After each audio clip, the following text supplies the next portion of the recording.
grab your popcorn, grab your decapitated head, get your butter, get your bag of blood. This is the 2022 edition of the 31 Days of Dread, where Peter A. DeLuca, aka Pad, your boy here, the film buff, does one horror movie a day, and that's me talking. I'm your host. I'm not a vampire. I'm almost a zombie because I've just been doing nothing but watching these movies so I can discuss them all with you. But here it is, the 31 Days of Dread. Everyone, I am so excited to bring you these movies. We're doing modern day horror for the first time ever. We're barely even going to hit 2021. We're going to focus on 2022. So roll over in that coffin and let's go. AKA Padders, welcome back. We're doing something a little bit different. I'm still battling with my new recording scenario, but I like to keep it going. We're still on 2022. We're still on the 31 Days of Dread. I just cannot let go of horror. We hit a couple opportunities to where I let Thanksflicking go. That's the annual Thanksgiving podcast event where I say thank you. I basically honor the films that I'm thankful for and their cinemas. Christmas movies. We did miss Black History Month. I had movies playing for that, and now we're in Women's History Month. And time after time, I keep missing these opportunities to go into another vein of movies. We also missed Wakanda Forever dropping on Disney Plus. We're missing Creed 3 right now, where I should be doing Rocky and Creed all week, but we're stuck on horror, and we're stuck on horror for a particular reason. More of these outside movies that I watch, it really is true. Like self-fulfilling prophecy in a particular way. Maybe I'm seeing too much into it. Maybe some of you can give me a little bit of insight onto how right or wrong I am.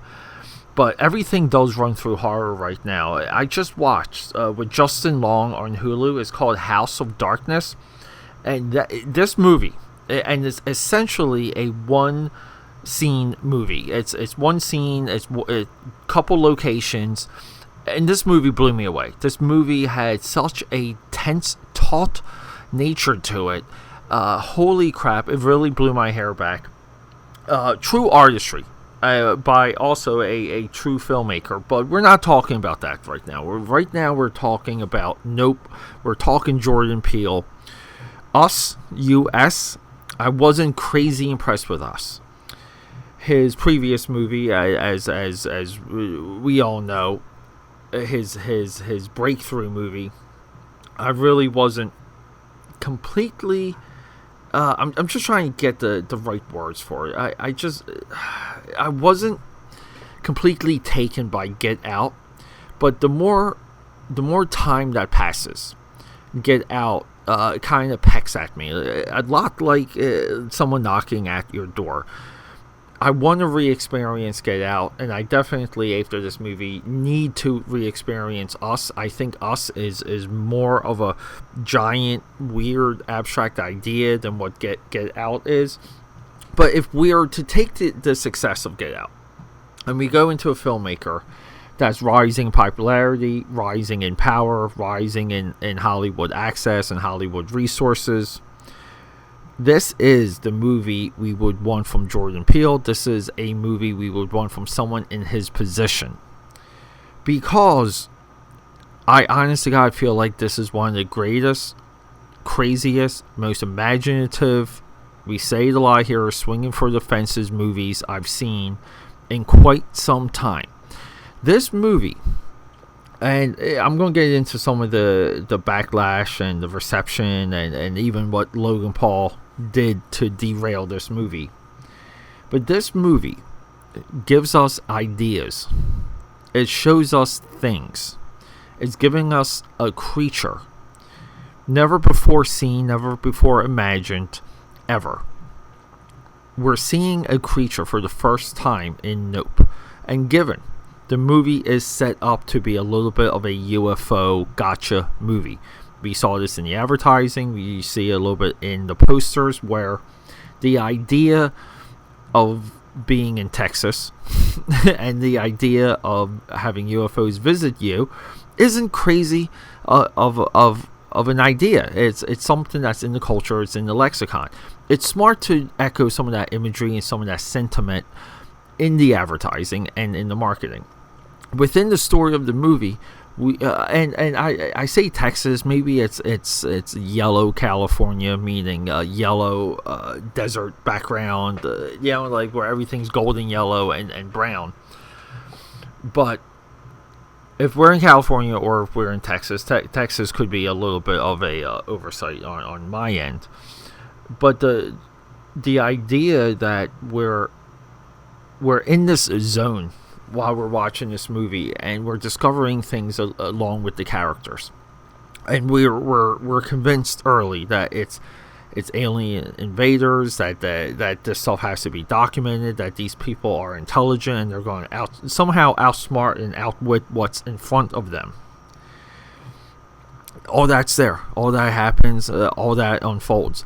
But what we get along the way is we don't get UFOs, and we don't really care about spoilers here, but we don't get UFOs, we don't get aliens, but we get a creature that basically disguises itself as clouds. And we get a freaking image. We get an idea what this creature could look like, and we see it. Yeah, it's fully, like towards that third act, as we're racing against time, literally on horseback, but we're racing to get this creature, to get a one up on this creature, and we feel it. It's tense, and there's stakes, and we know what each stake is for the characters, and we're being introduced to new characters, and these characters, again, they come, they go, they die. This is the course of movies like this is no different than something like Predator or even Jaws. But what Jordan gives us, he really gives us something for not only our eyeballs but our senses. So when this movie dropped, it was hyped. It really was. I think people were really into the idea of a Jordan Peele version of Alien Invaders. Like like a little bit of a small town version of that. And people sat down and they just really tore this movie apart. Fans and critics alike. The revelations, and I would say the pace and the speed of the storytelling, and what he added to this movie just so you couldn't say it was a Twilight Zone episode, which is a common criticism now for Jordan Peele. But he gives us deeper characters. He gives us longer monologues. He gives us abstract flashbacks, abstract origins to our characters, and how these people ended up where they are. It's character building, it's situation building to its core, so much so that, again, when we're in the third act and we're racing against time and creature, we understand the stakes. We get antsy, we get angsty. It works. But for some reason, these elements didn't land with critics. And then we get, with this hype, we get this tweet by Logan Paul. And Logan Paul really rips into the movie and misses all of these insanely intelligent points that this movie makes and what it really tries to do. And I think that's the difference between Logan Paul pretty much demonstrates the general audience in some of these tweets. I guess when I'm done this, I'm going to find them, screenshot them, and basically add them to the AKAPAD website so we can be a little bit more clear on exactly what we're discussing. Yeah, I guess we should move AKAPAD.com into more show notes territory. But we get Logan Paul dumping on this movie, and it's hard to tell if it affected the box office, but it got coverage. And Logan himself has a reach. And it's just a little bit sad that if he does represent the general audience, how desperate the general audience is for quick jumps and quick scares and ideas that aren't really close. And by this I mean ideas that we have to reach for, that we have to grab for, that we actually have to think about And this movie, though, like as I'm talking to you, I saw this movie one time, saw it about 3-4 weeks ago. It still resonates. It still sticks with me. This is the definition of cinema. This is the definition of a movie. It's also there because that third act is so well constructed. It's so well built that the moments that you are tense, they stick with you and they control you. And this is also where you, as an audience member, you put value into the movie because you've made an emotional investment. Nope is there. Nope is Jordan Peele's absolute best movie. It's a tragedy that Nope has not been recognized.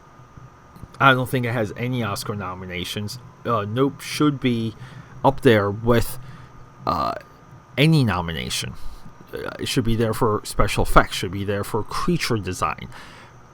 Again, we are shown things, and we are even shown a behavior of a creature, other than the Hollywood trope of it will follow your eyes. That's fine. But everything else about this creature, it's original and it's unique. Now, that doesn't mean creatures like this haven't been hypothesized in scientific journals, and biologists haven't suspected that creatures like this could have existed or very well could still exist somewhere, maybe in the deep ocean. But this is the first time we've seen it on film. This is the first time we've seen the ideas of a creature like this boiled into its essence, so it's presentable to us, so we can grasp it. Everything about this movie is there. The people who came out against this movie, if you are a film fan, if you are a cinephile, if you are like your boy here, a film buff, they're your enemy. This movie is a great way to identify the enemies of film thought and film criticism. And with that, my AKAPADers, the film buff, right here, right now, I'm signing out. And we're going to move into another movie that, thanks to streaming, found its true audience, and that's The Menu. Because the ending of The Menu is there.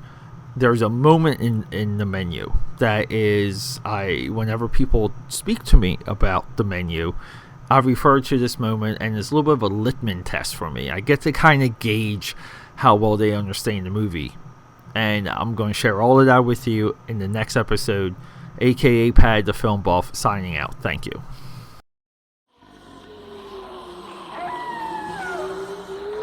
The future of film is harder, and thanks for all of that, everyone. Thanks for hanging out with me. Getting back to my point there, the future is harder.